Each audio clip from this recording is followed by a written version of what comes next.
person who's written the song tends to be the one person who sees that one song all the way through, from the idea they have in their head at first. Queen's crew members kept a disturbing secret for decades. They witnessed John Deacon's shocking behavior backstage that would have ended careers if it ever got out. Even Freddie Mercury was stunned by what the Quiet One did during live shows. But that wasn't the worst part. By 1991, Deacon was drinking heavily and showing signs of a complete mental breakdown. The band was falling apart, and it wasn't just because of Freddie's illness. Now, at 73, Deacon has finally revealed what really drove him to the edge and why he's been hiding the truth all these years.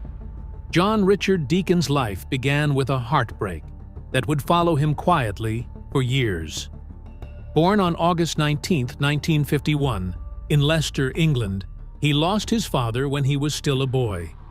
His mother, Molly, suddenly had to raise John and his sister Julie on her own in a post-war Britain where money was tight and every day meant a new challenge. Those early years taught John the weight of responsibility long before most children ever face it. While other boys his age could simply dream, John had to stay grounded, and it gave him a maturity that would later make him stand out. That calm, steady nature became his shield, and in time, his greatest strength. Beneath the quiet exterior, though, was a mind that seemed made for invention. At Chelsea College in London, John studied electronic engineering with a focus that stunned his professors. He graduated with first-class honors in 1971, something only a small fraction of students ever achieved. His lecturers believed he had the talent to reshape modern electronics, and job offers rolled in from major companies. One research position at Millard would have given him a salary far higher than what most musicians were making in those years. Even as a student, he was designing circuits and sound systems that left professionals amazed. Had he chosen differently, he might have gone on to change the technology world instead of music. But for John, the pull of music was too strong to ignore. That pull had already shown itself years earlier when he was just 14. He and a group of school friends formed a band called The Opposition, eager to make their mark. Local clubs wanted to pay them to perform, and the group quickly started earning more than most teenagers could dream of. But John's mother, protective and cautious, refused to let him play in late-night venues. She wanted her son safe and focused on school, not wandering into smoky clubs filled with strangers. So John found ways around her rules. He told her he was studying at a friend's house while sneaking off to rehearsals. It was risky, but it was the only way to keep chasing the music he loved. The Opposition might have stayed small, but the secret thrill of balancing his mother's expectations with his own passion taught John how to live in two worlds at once, something that would later prove vital in Queen. The real turning point came not from a performance, but from a small homemade invention. Using scraps from his college lab and an old television speaker, John built a little amplifier for less than 8 pounds. It didn't look like much, but when Brian May plugged his guitar into it, the sound was unlike anything they had ever heard. Warm, rich, and alive in a way no commercial amp could deliver. It created the tone that would carry some of Queen's most iconic songs. That tiny box, later called the DC amp, became irreplaceable. More than 50 years later, Brian May still uses it. Engineers have studied it for decades, but none have managed to recreate its magic. Few fans know it, but that quiet, practical bassist had given Queen a sound the world would never forget. Even so, John nearly never joined Queen at all. When he first saw them perform, he wasn't impressed. He thought their style was a bit much and even started his own band instead, focusing on more technical music that better matched his skills. For a while, it seemed like that was the path he would take. But when his guitarist left for another opportunity, John reluctantly agreed to audition for Queen. On February 20th, 1971, at Imperial College London, he played a steady bass line, said almost nothing, and left without fuss. He wasn't flashy, he didn't compete for attention, and in a band full of big personalities, that was exactly what they needed. From the start, his silence became his secret weapon. Other bassists had tried to stand out, clashing with Freddie Mercury's vision, but John simply supported the music. In the studio, he stayed quiet until he had something worth saying. And when he did, the band listened. He wasn't interested in being in the spotlight. He was interested in making the music better. That balance gave Freddie, Brian, and Roger the space to shine, while John quietly held everything together. Not everything came easy. On Queen's first album, management convinced him to use the name Deacon John, claiming it sounded more like a blues legend. For John, it felt fake, and seeing it in print left him shaken. He later demanded his real name back and never let anyone make that choice for him again. From then on, he avoided the tricks and games of the music business as much as possible. What most fans never realized was just how much John brought beyond his bass. He could play piano, guitar, and even double bass, teaching himself instruments with surprising speed. He quietly slipped rhythm guitar parts into hits like Crazy Little Thing Called Love, and when he wrote Another One Bites the Dust, he introduced Queen to a funk groove that became one of their biggest successes. John Deacon was still a teenager when he met Veronica Tetzlaff at a disco in 1971. At the time, Queen was just starting out and far from famous, while Veronica worked as a nanny at a teacher training college. The two fell for each other quickly and stayed together through the band's earliest years, when money was tight and life was uncertain. After 4 years of dating, they married in January 1975 in a small ceremony. Their bond turned out to be one of the most lasting romances in rock music, and John even wrote "You're My Best Friend" as a tribute to her. The song became a huge hit and helped define Queen's breakthrough. For more than 50 years, Veronica has kept a low profile, avoiding the spotlight despite being married to one of the world's most famous bassists. Around the same time, Queen nearly fell apart. Even with songs like Killer Queen on the charts, the band was barely making enough to live. Brian May rented a small bedsit, Freddie Mercury lived in a damp flat, and John was struggling to support his new wife. When John asked Queen's management company for a $4,000 advance to buy a house, he was flatly refused. That rejection opened his eyes to how badly the band was being treated. Despite their success, they were each receiving only $60 a week, while their managers kept the profits.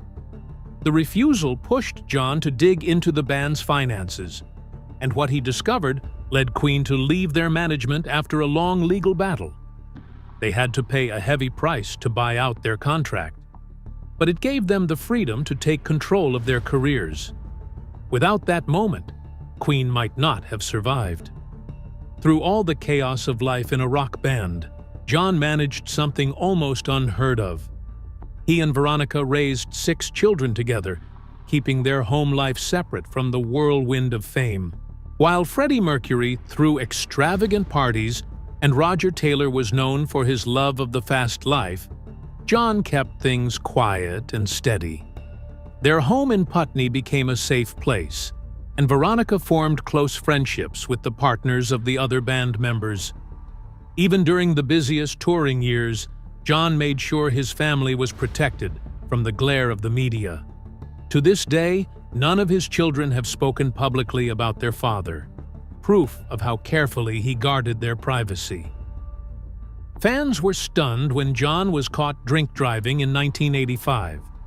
Known as the most level-headed member of Queen, he was stopped in London's West End after leaving a Phil Collins concert and failing a breathalyzer test. He had just bought a Porsche after the band's huge Rock in Rio success, a flashy change from his usual modest cars. The arrest cost him his license for a year and left him traveling the London Underground without anyone recognizing him. Brian May even joked on the radio by dedicating Stevie Wonder's "Don't Drive Drunk" to him. Embarrassed, John soon sold the Porsche and returned to more practical choices. The incident stood out because it was so unlike him. In interviews, John was refreshingly honest about how he saw his role as both a musician and a father. In one conversation in Japan in 1981, when asked about having children, he admitted he felt very responsible and wanted life to be as simple and easy as possible. At the time, he already had 3 young children, and his words showed that for him, family came first. While his bandmates often leaned into the wild side of fame, John used music as a way to provide stability. He also became the band's unofficial financial advisor after their early management troubles, keeping a careful watch on their business affairs. This sense of responsibility played a big role in his decision to step away from music after Freddie Mercury's death, choosing a quiet life with his family instead of continuing in the spotlight. John's journey as a songwriter began in an unusual way. In 1974, Brian May was hospitalized with hepatitis during the recording of Sheer Heart Attack. John stepped in and wrote a song called "Misfire," giving it a light Caribbean feel that stood out from the band's usual hard rock sound. He didn't just write it, he played most of the guitar parts himself, something he had never done before. The track gave Queen a new dimension and marked the start of John's growth as a songwriter. 6 years later, he would write the song that made Queen a household name in America. Another one, "Bites the Dust," was inspired by the funk sound of Chic, and its bass line carried the song to the top of the Billboard Hot 100 for 3 weeks. It became a massive crossover hit, climbing not only the rock charts, but also the R&B and disco charts. The single sold millions of copies and became Queen's best-selling song. What made it even more remarkable was that its success was never part of the plan. It was a risk that ended up giving the band an entirely new audience. What many didn't realize was that John was also the band's hidden link to pop and Motown. While Brian and Roger leaned toward rock and Freddie brought theatrical flair, John drew inspiration from artists like Stevie Wonder and Michael Jackson. His songs often carried a warmth and accessibility that balanced Queen's more dramatic material. Tracks like "I Want to Break Free" and "You're My Best Friend" reflected this influence and have remained timeless. Critics later noted that his songs often aged better than some of the more extravagant Queen numbers, giving the band a consistent thread of mainstream appeal. John's talents went far beyond the bass. He played guitar, piano, and keyboards on several records, adding layers that fans never realized were his. He built the famous DC amp from scraps of electronic equipment, which Brian May used to create the unique guitar sounds that defined Queen's style. Yet John was the only member who never sang backing vocals, making him both the most versatile and the quietest member of the group. Perhaps his most important role came behind the scenes. After Queen broke free from their old management, John took charge of their financial decisions. He handled contracts, checked expenses, and kept the band's money secure. The others trusted him completely, and his careful planning helped Queen grow into one of the most successful bands in the world. Most people saw John Deacon as the quiet, reserved bassist of Queen, but behind the scenes, his behavior sometimes shocked even the crew. During the band's live shows in the 1970s and early 1980s, he became known for a strange stunt that no one outside the inner circle ever really talked about.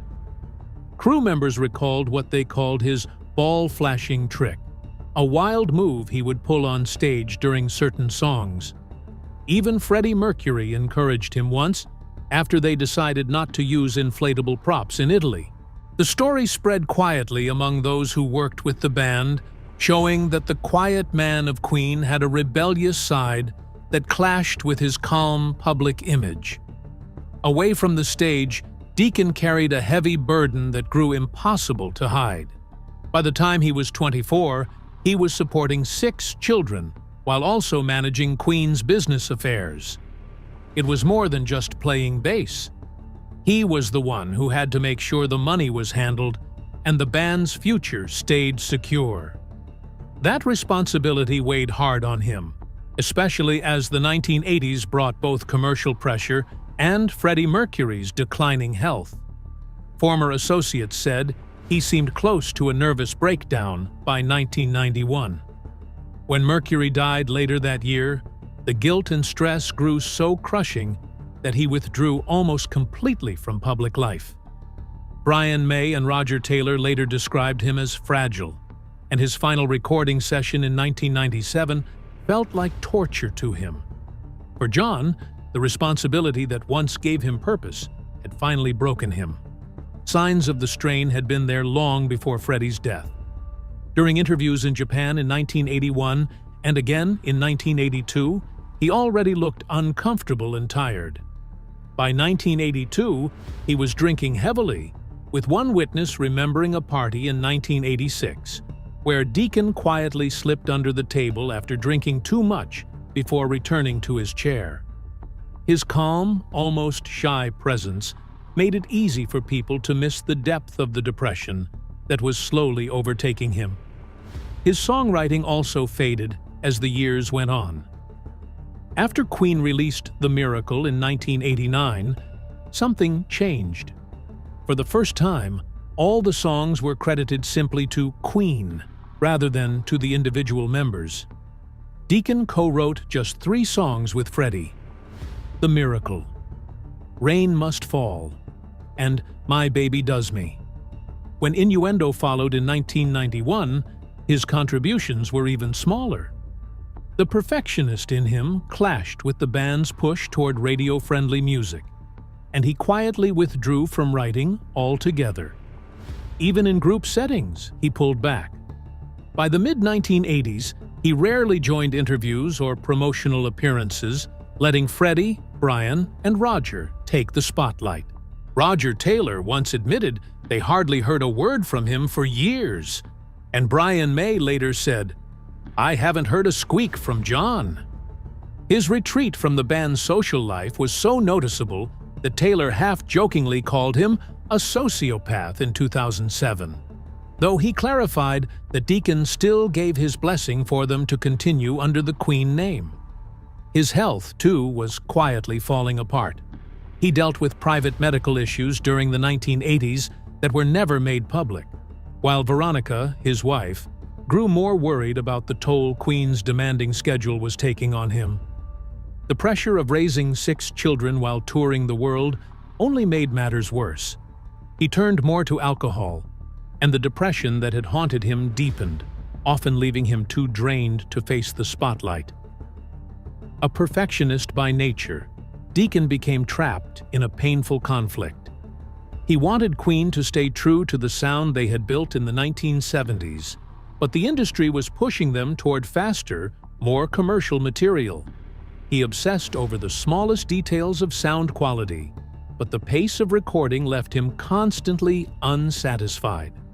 Hot Space in 1982, with its disco and funk influences, was a breaking point for him. He couldn't balance his standards with the reality of what the band needed to survive, and by the late 1980s, his creativity had nearly shut down completely. Then came the phone call that changed everything. On November 25, 1991, he learned that Freddie Mercury had died the night before at age 45 from bronchial pneumonia caused by AIDS. For Deacon, this wasn't just the loss of a bandmate. It was the loss of the one person who truly understood his quiet nature. Mercury had often said, "Don't underestimate him. He's got a fiery streak under all that." Without Freddie, Deacon believed there was no point in Queen continuing. He said it himself. As far as we are concerned, this is it.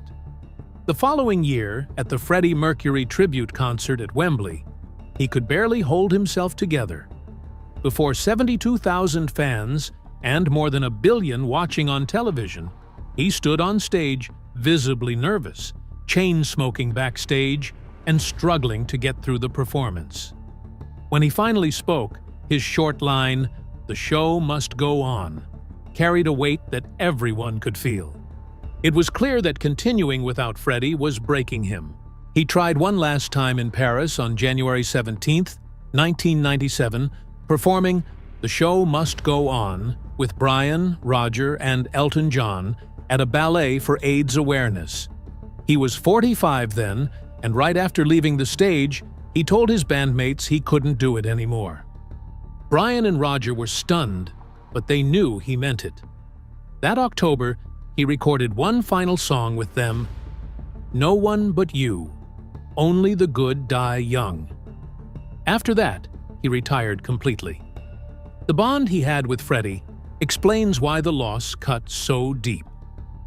While May and Taylor were more comfortable with fame, Freddie was the one who protected Deacon from the spotlight. They balanced each other perfectly. Mercury's flamboyance on stage and Deacon's steady presence behind him. After Freddie was gone, Deacon couldn't find a way to continue. For him, Queen had always been the four of them together, and once that was broken, the magic was gone. He had wanted to keep going at first, even appearing at a few charity concerts in the early 1990s. He joined the band for Made in Heaven in 1995, which became Queen's highest-selling studio album. But each time he stepped on stage without Freddie, it grew harder instead of easier. In October 1997, John Deacon walked into a London studio for what would quietly become the last time he recorded with Queen. The song was "No One But You, Only the Good Die Young," a heartfelt tribute to Freddie Mercury and Princess Diana. Those present noticed something different about him. Producer David Richards later said Deacon barely spoke between takes, and engineer Joshua McCrae remembered that the moment he finished his part, he packed up his bass, muttered, "That's it," and left without fanfare. The song went on to bring in millions, yet Deacon took no part in promoting it. For him, that recording was the end of the road. Just 2 months later, he sat down with Brian May and Roger Taylor at Taylor's home. What followed, according to May, was the most brutally honest conversation they had ever shared. Deacon told them he was completely finished with the music industry, calling it morally bankrupt and spiritually empty. He admitted he couldn't stomach the commercialization of Freddie's legacy or the pressure to keep pretending it mattered. The meeting lasted less than an hour. He refused to talk about future projects, rejected any plans for tours or merchandise, and asked that his name be removed from all promotion going forward. That day, he walked away from tens of millions of pounds, ending Queen as the four-piece they had been since 1971. Though he vanished from the stage, he never left Queen's business entirely. Through lawyers and trusted managers, Deacon kept a strong hand in the decisions that shaped the band's legacy. He controlled whether documentaries, musicals, or films could go forward, and his approval was even required for the release of Bohemian Rhapsody in 2018. He never spoke to May or Taylor directly, but the business arrangement ensured he remained an unseen partner while securing him a fortune that quietly grew into hundreds of millions. Over the years, promoters dangled staggering offers in front of him. He turned down a £25 million guarantee for a single Rock and Roll Hall of Fame show, rejected a chance to play at Live 8 for $12 million, and ignored invitations to the Olympic Games and major tribute concerts. His response was always the same: silence. Even charity events honoring Freddie could not bring him back. To those who kept asking, the message became clear. His musical career was closed for good. What he chose instead was a different kind of life. In 1997, with his youngest son only 8, he decided to step away from everything and focus on being a father. He moved his family into a comfortable but unflashy home in Putney, trading a mansion for a modest house, where neighbors knew him simply as John. He went to school plays, football matches, and parent meetings, the kind of everyday moments he had missed during Queen's touring years. His 6 children grew up outside the glare of fame, and today, not one of them has a public presence tied to music. He became a grandfather, and those close to him say his greatest joy now comes from family gatherings, where he'll sometimes sit at the piano, though never to play the songs that made him famous. The home in Putney became his fortress. To anyone passing by, it looked ordinary, but inside, it was his shield from the world. He lived like a regular neighbor, picking up newspapers, chatting politely if someone recognized him, and then slipping back into a life that kept him invisible. It was a strategy that worked. For nearly 3 decades, he has managed to remain both immensely wealthy and completely private. Behind the scenes, however, his influence never fully disappeared. When Queen sold their catalog to Sony Music in 2024 for more than $1 billion, his signature was required. He still co-owns Queen Productions, and the royalties from the songs he wrote, especially Another One Bites the Dust, You're My Best Friend, and I Want to Break Free, continue to generate millions each year. Michael Jackson himself once pushed Freddie to make Another One Bites the Dust a single, and history proved him right. That song alone reshaped rock music, with its funk-inspired rhythm, influencing generations of artists. Brian May has often spoken about his deep respect for Deacon's choice. He admits the industry has changed so much that John likely wouldn't want to face the stress of it today. May has said Deacon's decision wasn't about abandoning the band, but about protecting his own peace of mind after Freddie's death, a loss that left him unable to imagine Queen without him. Psychologists believe he may have developed a form of performance anxiety tied to grief, which made stepping back not just a choice, but a necessity. Today, John Deacon's wealth is estimated at more than £130 million, yet he lives without the trappings of most rock stars. No mansions scattered across the globe, no yachts, no headlines. His life is defined not by fame, but by the silence he chose nearly 30 years ago. That silence has become his statement, proving that sometimes the boldest act is to walk away and never look back.